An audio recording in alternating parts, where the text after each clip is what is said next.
I think he's perfect for what college football needs because one thing about Bill, he's not about to kiss nobody's tail.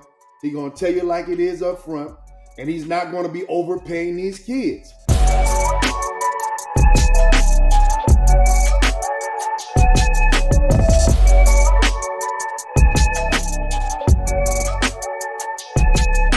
He is back at it, former NFL standout and Buckeye legend Jay Wells, man, and we got a lot to get into from a whole lot of major moves on the coaching level to high-stakes drama in NFL and beyond. Jay Wells, are you ready, though? I'm ready, baby. Let's do it. Let's do it. Let's do it. Well, first up, man, of course, the conversation, we got to turn it to Michael Vick, man. He is reportedly taking over Norfolk State University as head coach. There was a lot on the line with that. And apparently Sacramento State was looking at him as well. So he made the decision to come on home and go to Norfolk State, which is a major, major move. How do you see this playing out considering what he did in the league?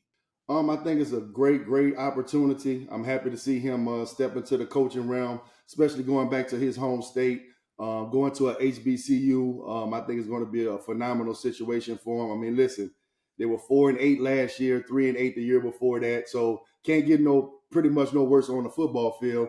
He's going to bring a lot of celebrity status. I think it's going to energize their program, and I think it's a great hire. Now, of course, obviously you being a Buckeye and having one of your fellow Buckeye alum and Eddie George do what he did do what he's been doing at Tennessee State. There's a lot of excitement, and one of the key things you spoke on was the celebrity factor. With Michael Vick, do you think that he can have the same impact that, say, Deion has had? Because obviously those comparisons are always going to come up. I think he can have something close to it. I have never seen a marketing machine like Deion Sanders. So I don't think that there's not too many people out there that can get the type of marketing, the type of publicity that he can get. Obviously, Michael Vick has a great name, college legend, NFL legend. He has all that going for him, but I don't know if he's going to get the same hoopla as Deion Sanders has been able to get since he's been at Jackson State. Yeah, it's interesting. I don't see Michael Vick as being as vocal as, say, Prime is. He's got a bit of a different style, but, no doubt on his impact. Obviously, what he did at that position as a black quarterback has been nothing short of amazing. And I think that when it comes to recruiting, he is going to knock them out their shoes and socks. Virginia has a wealth of talent in that region. So, I'm sure he's going to be able to attract a whole nother level. Now, of course, you went to Ohio State, Jay, so that's a different level of recruiting, and it's some different pockets over there. It's a different alumni base as well. Sure. What do you think, or how do you see necessarily maybe his ability to impact NIL or anything like that? I think it's going to have an amazing impact. Think about it. If you're a parent or if you're a student athlete and you have Michael Vick coming into your home, I think that's going to say all it needs to say. So if you want to play with somebody who's proven that he's put the work in on and off the field, somebody who's made mistakes off the field, persevered, came back, got himself together, and now he's living an amazing life. He's a great story, man. So I think any parent, any donor, they're going to be lining up to send money over there to Michael Vick, I believe, to that university, should I say? Yeah. And I'm glad you mentioned, his story. He's definitely had his share of trials and tribulations. When it comes to how he's going to relate to potential recruits, saying how do you think that plays or factors into his ability to bring talent to Norfolk State? I think it's going to be exactly what Deion was able to do. I think it's going to be exactly what Eddie George has been able to do. And a host of other great coaches that's been in that HBCU realm. But we're talking about former athletes right now that have high profile. So I think it's going to be amazing, man. I think the stars have aligned, man. He's in his home state, like I said. He's older. So obviously he's ready to lock in because coaching takes a lot of time. It takes a lot of hours. You can't travel how you want to. Like you have to really be locked in 24/7 to this gig. So obviously he's at that space in his life. So I think he's going to do amazing, and I wish him nothing but the best of luck. Absolutely. I'm curious to see how he puts together that coaching staff. Now, Prime shocked me with some of the folks he brought, as it evolved over time. I thought Warren Sapp was like an amazing addition that brought a lot of fire to Colorado as well, and really, sharpened up that D line. What do you think about his ability to attract that level of talent to want to coach with him as well? I think that won't be a problem at all. He's going to be able to find young, hungry guys that maybe not the big name guys, but guys who have a lot of potential and a lot of talent, and put them in position to prove themselves as well. The same way Deion play people in position, the same way Eddie put people in position. He's now going to be able to do that at Norfolk State, and I think it's going to have an amazing effect. And I think a lot more guys, man, are going to start to come doing this, but I think we'll talk about that. Okay, no doubt. Well, speaking of the Falcons, of course, there's a bit of a dilemma, saying here in Atlanta. Kirk Cousins, certainly, as of late, maybe it's a little too much swag surfing, not enough wins, not enough touchdowns. And, I like the energy. I like Kirk Cousins' energy, but unfortunately, the Falcons have fallen to 7-7. So, these playoff hopes are looking really interesting. Let's just say that. Do you think this is the time to bench Kirk Cousins and try the young boy out, man, and Penix, man, and give him a shot, or is it still too early for that? Because Cousins does have a major deal with $180 million on the line. That's the problem. You already paying them major bucks, so it's going to be hard for them to literally go ahead and bench him and allow him to make that type of money as a backup. So that part of it, I get it, where they won't bench him. But his last 3 weeks, it's been terrible. He's thrown 7 picks in the last 3 games, bro, with like 1 touchdown. You know what I'm saying? So when you're a turnover machine at the quarterback position, you're killing our chances of winning football games. So if this coach is about winning and trying to get into the playoffs and that's it, he may have to go another direction if Kirk continues to turn the ball over the way he's been doing. Okay. Having been in a locker room like that, I mean, is it really about the money, or is it about the ability to really, put those points on the board? If we saw that Michael Penix could potentially do something. That depends on the organization. Like I said, some organizations is all about the money. Hey, we paying you that money, you're going to go out there and play until you can't play no more. Other organizations, they're about winning, and you're not performing, you're not doing your job. We got somebody that we drafted in the first round. Hey, let's give him a shot. We can't do any worse than you turn the ball over. Sometimes the best thing to do, is just punt the football and let your defense play and live to fight another day. You cannot turn the football over in the National Football League and think you're going to win games. So if he doesn't clean that up, they might have no choice but to go another direction. Okay. Do you think the season is slipping away no matter what? Of course, the Falcons are like 1 game behind Tampa Bay, for the NFC South. Any hope at redemption? Of course. They're one, like you just said. They're only 1 game back. They got 3 games to go. Listen, you never know. If he stops turning the ball over and they win 2 or 3 of these last couple of games, then you guys may be right there in the playoffs. So there's definitely hope. Yeah, it's too early to give up hope on them right now for sure. Okay. We might have to keep Kirk out of Magic City. Yeah. Well, if in Magic City, y'all ain't got no hope. It's over.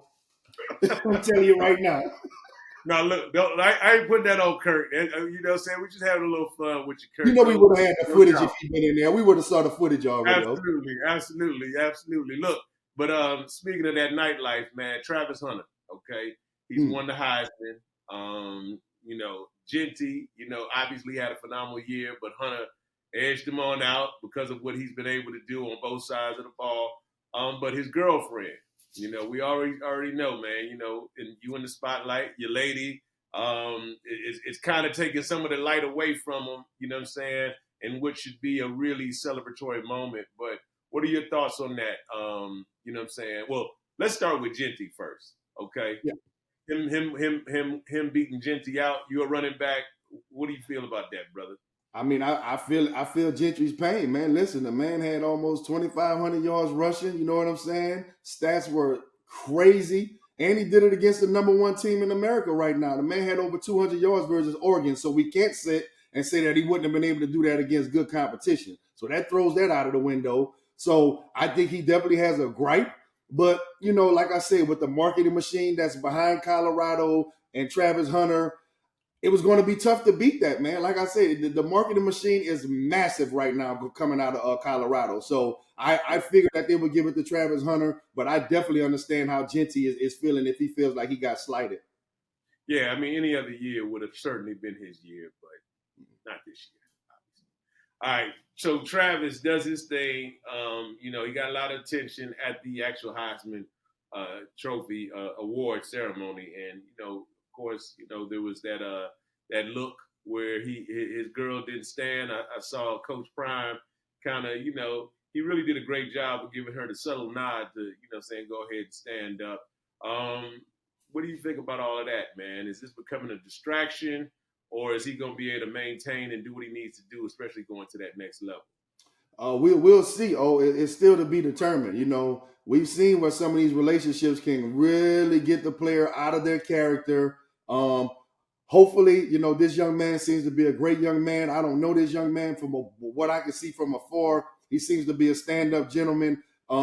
I worry for him. I know this is kind of still like puppy love stage. Sounds like he's been with this young lady for the last 5 years. So they've been together for a long time, but the spotlight is totally different, is at a totally different level now. And she may not be mature enough to handle that with him being the type of star that he is.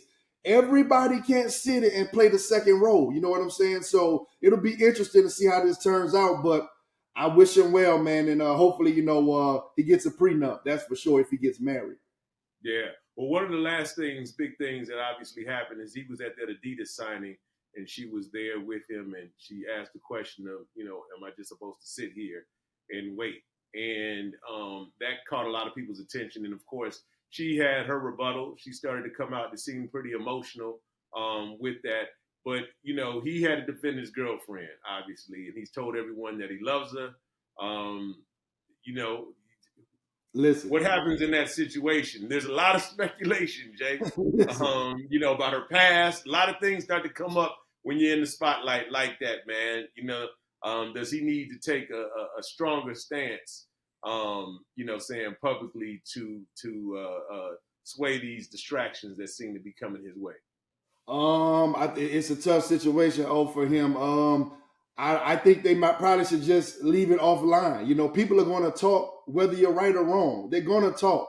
If this is affecting them this much, this early, I don't know if she's going to have the skin to make it through this in the long haul because this is just the beginning. You know what I'm saying? So it's going to be, I don't know. Like I said, I'm worried for him and I hope that he protects himself at all costs. Obviously, he has great mentors around him. I'm sure they're telling him this, but at the same time, when somebody's in love with somebody, you can't tell them nothing. You got to let that situation play out and just let it be what it's going to be. Yeah, affairs of the heart are definitely tough. Look, man, you know what I'm saying? College football is definitely buzzing. Bill Belichick has decided he's going to make that same move that Deion made, and he's legendary doing what he's done. Is Bill Belichick, in your mind, making the right move, and is he going to have a dramatic impact in the world of college football as well? Well, I think it's the right move for him because it's what he wants to do. It's another opportunity. It's another challenge. I'm sure after coaching in the National Football League for 30 or 40 years, he was bored, winning championships, multiple championships. So this is just another challenge for him. I think he'll be able to adjust. He's a great football mind. I think he understands his personality. He will put other coaches and people in place to maybe be the face of what he has going on, and he'll just do what he does behind the scenes. I think he may be successful there. North Carolina is a great university. A lot of great kids will want to go play for him. So if he has the right coaching staff and he stays out of his own way, I think he'll be great at North Carolina. Okay. Last thing on that though, what about his reputation as a disciplinarian, man?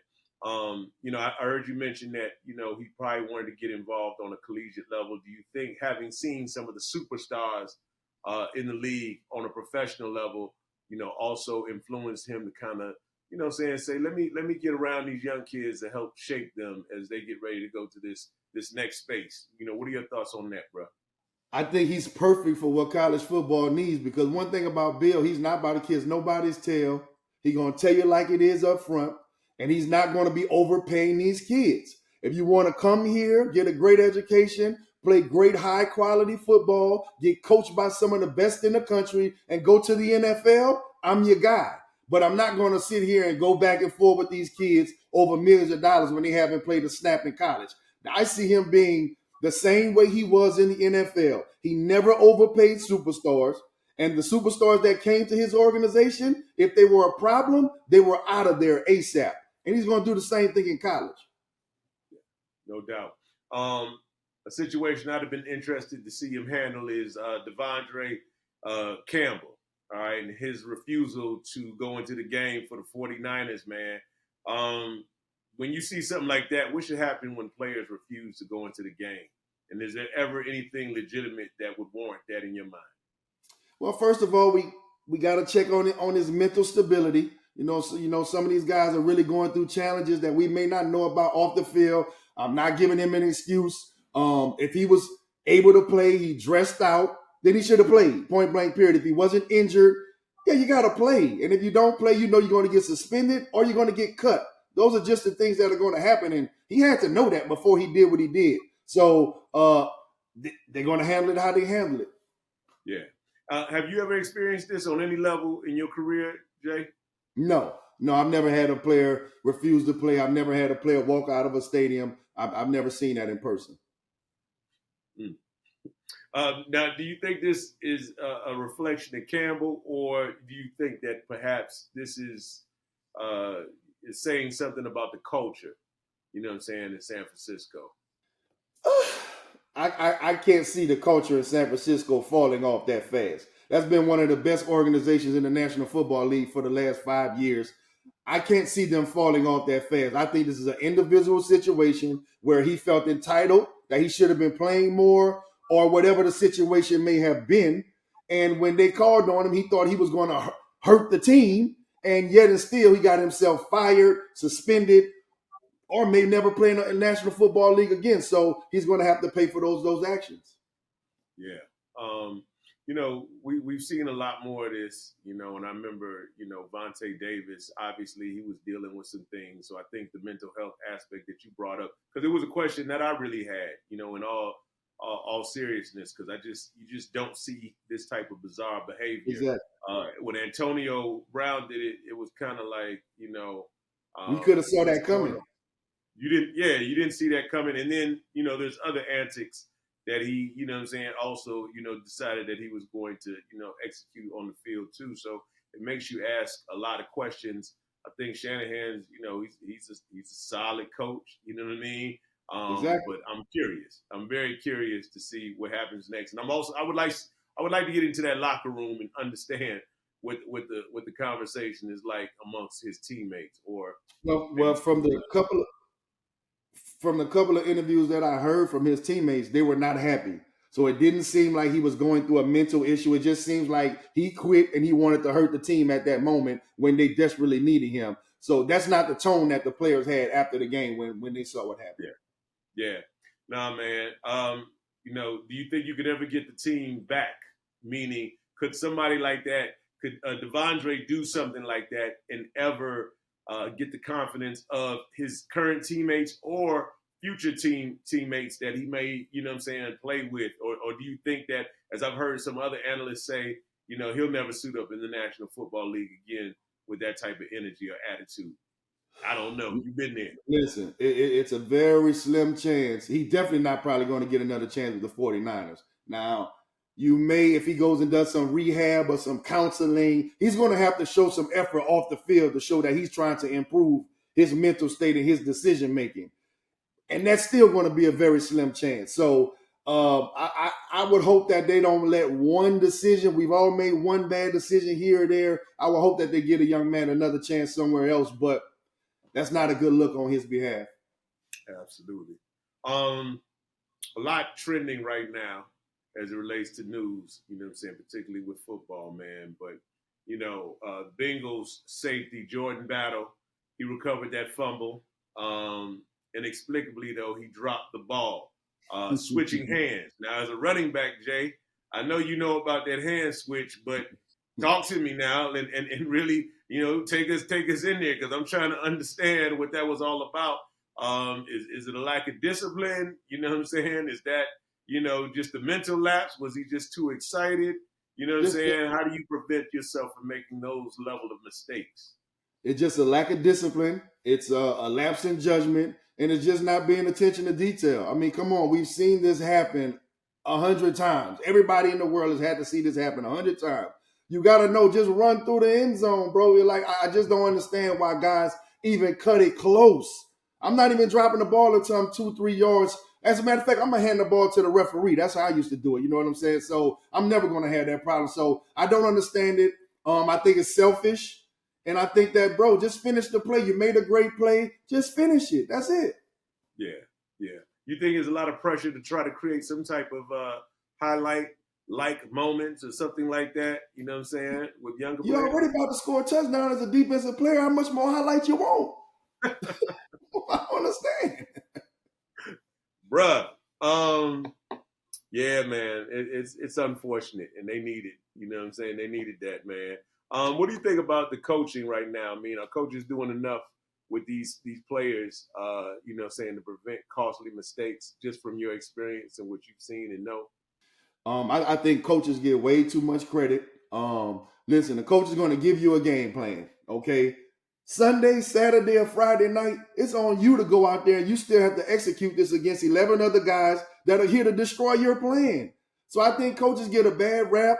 Players got to make plays when it's time to get out there on the field. I always say that I'm never blaming coaches for losses unless you know it's a timeout situation or something specific. Most of the time, we're losing the game, man, because of the players not making plays. And that's just the moral of the story. Yeah, man. Okay. Speaking of making plays, we've had conversations about LeBron James, right? You know what I'm saying? I think the world of LeBron, but it's been rough as of late, you know what I'm saying, with the Lakers. And, he stepped away for personal reasons. But, he led the team to a dub, man. Obviously, it's been a tumultuous season. This was the season where he and Bronny were on the court together. But, he's had a lot of negativity. Bronny's had a lot of criticism, and certainly the Lakers have struggled for a lot of reasons. Now, with these personal challenges, do you think it's time for him to consider stepping down? Or, because he's doing it at a high level, but it's very, very rare that you see guys like that. But, could this be signaling that this is the beginning of that? This has been signaling this for years. Like, LeBron is just playing basketball to have fun right now. Obviously, the Lakers are not about to win no championship no time soon. They didn't bring him any help in there. So what do they expect? He's just a 40-year-old dude balling, killing youngsters every night. You know what I'm saying? He can retire at any moment. Who knows? It's like he's done so much for the game and for himself personally. He can say at any moment he's ready to retire. So right now he's just playing until he wants to play. I mean, I don't think he has any championship aspirations, especially not staying as a Laker. You think he could ever end up going out? I remember Kareem Abdul-Jabbar tail in his career. It wasn't what we would have liked to have seen for one of the greats. I mean, LeBron is still performing, but do you think that, you can't stay in there a little too long? I don't think he can, because his season can't go that bad the way he started. I mean, the man had 4 triple-doubles in a row this season, so he can't be doing that bad. He's still been balling. He's still putting up 30 points whenever he wants to. His three-point shooting is down, obviously. He's been trying to play all 82 games before he stepped away from this break, but he's just getting older, bro. Like, the dude is old. I stopped having expectations for LeBron James when he was 35 years old. Like everybody expects this man to continue to play, and he played when he was 25 years old. That is done. What he's doing now is bonus work for me. This dude, he's been great for so long. This is ridiculous. Yeah. Man, let's jump in this fair or foul real quick, man. Travis Hunter's girlfriend not standing during the Heisman Trophy awards. Is it being overblown? Is that fair or foul with the criticism or backlash that she's received? Well, I think it's foul, because I listened to her explanation of it, and I'm just going to give her the benefit of the doubt. She was waiting for his mother to stand up. Whatever she said, I'm gonna give her the benefit of the doubt. I think it's a little bit overblown. You know what I'm saying? But she is coming off like a little bit of a hater, though. Yeah. Okay. Understood. Now the Charlotte Hornets, they got themselves in some hot water with the halftime skit.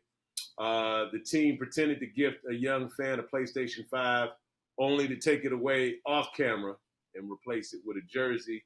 Now the Hornets have since apologized, promising to give the fan the PS5 and a VIP game experience. Fair or foul for the Charlotte Hornets to run with that one right there, man. That's foul, and that is as foul as it gets. And I don't understand why these organizations are so petty, bro. Like, that's just petty. It's just petty. I just don't even understand why you would do that. It's terrible. Yeah. Wondering who made that call and what was going through their mind on that one. PS5 is easy. Listen, Snoop Dogg, he essentially criticized or dismissed Bronny's 30-point G League performance, right? Mm-hmm. And he said it was overhyped. Now, is it fair or foul for the Snoop D-O-double-G to have that type of criticism? Is it justified or is that a bit harsh? It's fair. Man, listen, Snoop Dogg is a real Laker, man. That man don't care nothing about no G League games, man. What you want him to say? Oh, my God, he got 30 in the G League. Man, Snoop been around the Lakers for the last 50-something years. Man, that man don't care nothing about that. Of course it's fair. Of course. Yeah. Man, listen, Jay. Right now, it's going to continue to get intense. We know we got more coming down the pike. I appreciate you in your insight.